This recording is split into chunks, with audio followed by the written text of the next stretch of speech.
L'étymologie du mot travail est terrible, elle vient du latin trepalium, instrument de torture.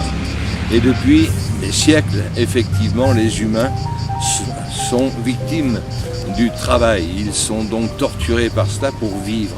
On a mis en place des systèmes qui nourrissent allègrement, qui nourrissent grassement quelques fortunes, quelques familles, au détriment en fait de l'ensemble de la population.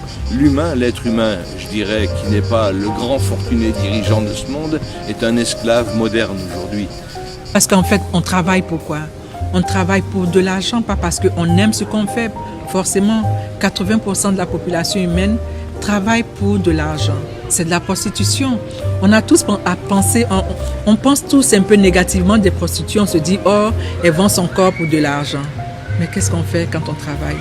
Je vends mon cerveau, je vends mon temps pour de l'argent. Je vends mon membre, un membre de mon organe humain. Peut-être mon cerveau, ma tête ou quelque chose comme ça, mes bras, si je fais de la manutention, pour de l'argent, c'est de la prostitution. C'est pas à la hauteur de la dignité humaine au XXIe siècle.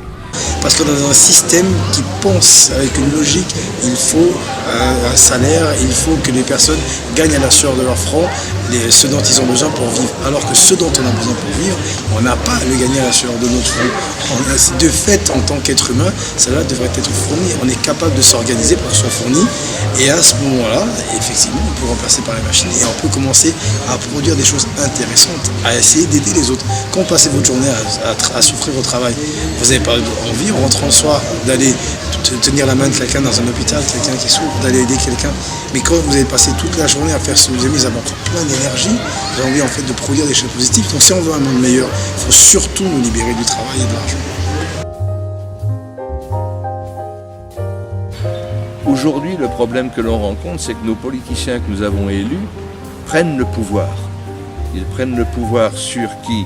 Sur le système, c'est vrai, le système dont ils sont les détenteurs, mais ne sont pas les grands maîtres, parce que la plupart de nos politiciens aujourd'hui sont quand même des marionnettes des grandes familles riches de la planète, et ils ont le pouvoir qui leur est octroyé avec la limite juste ce qu'il faut pour qu'ils n'empiètent pas sur le territoire des grandes fortunes. Cependant, ils ont ce pouvoir-là actuellement et ils nous embarrassent énormément avec leur système. Ils nous concoctent des lois pour réduire de plus en plus nos libertés, notre espace de liberté. Tout cela, c'est très négatif et ce système nous démontre bien qu'il ne fonctionne pas puisqu'on arrive à un effondrement de l'économie, on arrive à des tensions qui nous entraînent à des guerres épouvantables dans tous les coins de la planète.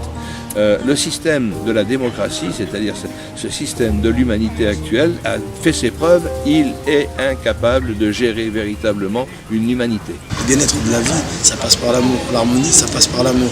Et effectivement, les politiciens, sortant d'un système basé sur l'argent et le pouvoir, et lorsqu'ils rentrent dans leurs écoles dites grandes, eh bien, ils vont amplifier, à mon avis, c'est ma vision des choses, cette obsession pour le pouvoir et pour l'argent. Donc en fait, ils ne sont là que pour une chose, pour avoir le pouvoir, pour avoir l'argent, pas pour le bien des autres. Le bien des autres, c'est un moyen pour faire croire aux gens qui s'y intéressent, pour que les gens votent pour eux, parce qu'ils parlent de démocratie, mais ça les embête la démocratie.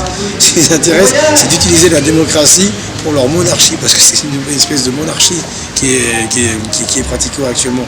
Et puis il y a les pouvoirs, enfin, ils fonctionnent avec le pouvoir financier, enfin, c'est tout un système qui s'intéresse à une caste particulière et jamais au bien-être de la population. C'est un nouveau modèle de société qui, on espère, va remplacer le modèle de société actuel. Ce système de démocratie qui a été propagé, qui avait de très bonnes intentions, mais qui malheureusement ne marche pas très bien et qui est en chamboulement en ce moment. Donc on espère pouvoir le remplacer avec le paradisme qui est, comme le nom l'indique, paradis, un paradis terrestre.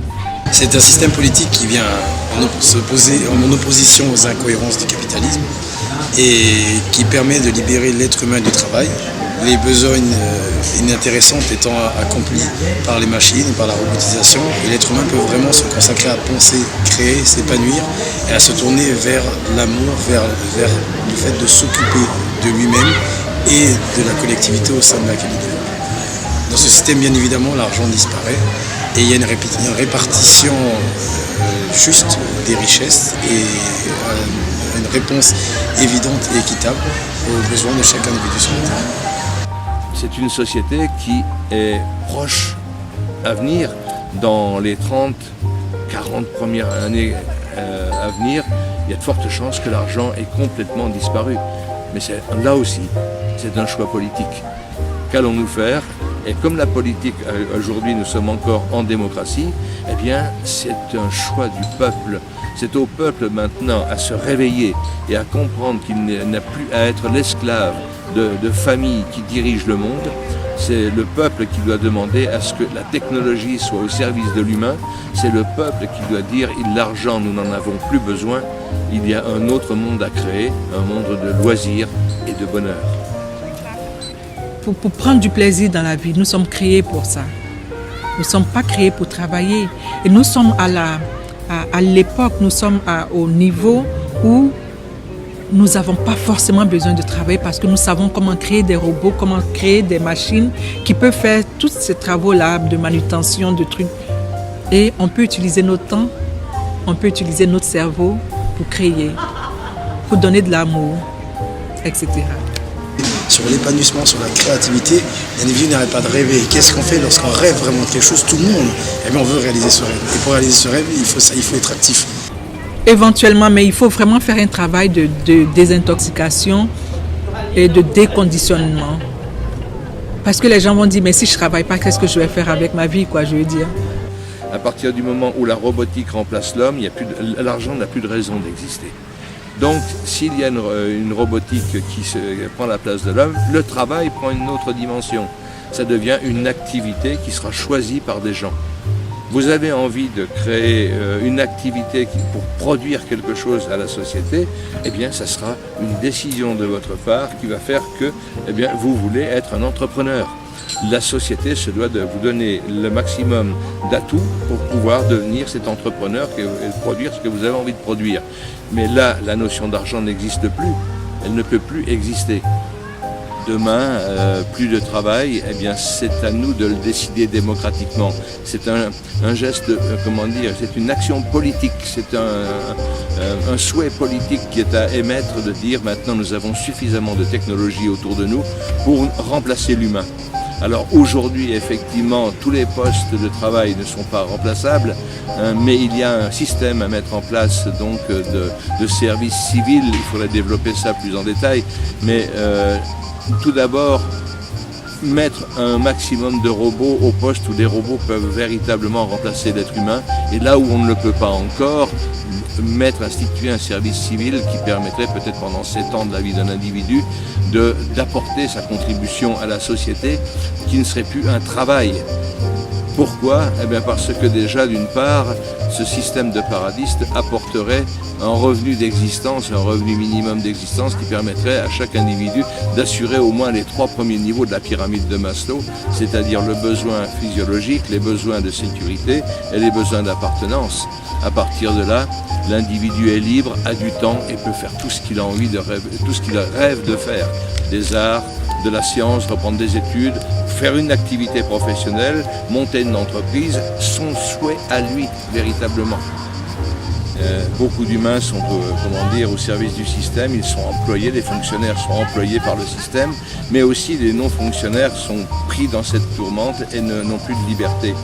Demain, le futur, dans le paradisme, l'humain ne sera plus contraint à tout cela. Il sera véritablement libre et le système sera à son service.